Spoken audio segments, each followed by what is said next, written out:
कृष्ण की कथा, जब हम कृष्ण की कथा के संपर्क में आते हैं तभी भी हम पवित्र हो जाते हैं। कौन आया था कृष्ण की कथा के संपर्क में और पवित्र हो गया? प्रहलाद महाराज। प्रहलाद महाराज एक राक्षस के बेटे थे।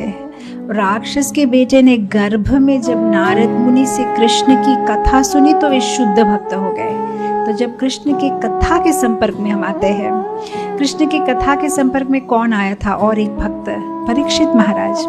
कृष्ण की कथा के संपर्क में आई थी रुक्मिणी देवी।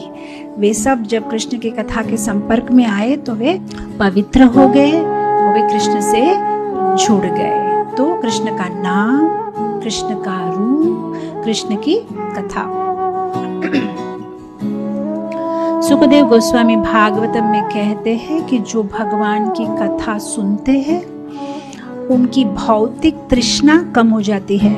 मेटीरियल डिजायर्स, ये जो हमारी भौतिक इच्छाएं हैं, ये कम हो जाती है। भक्तों से प्रीति बढ़ जाती है, भगवान पे आसक्ति बढ़ जाती है, पाप मुक्त हो जाते हैं, दुख नाश हो जाते हैं। ये सब कुछ होता है जब हम भगवान की कथा सुनते हैं।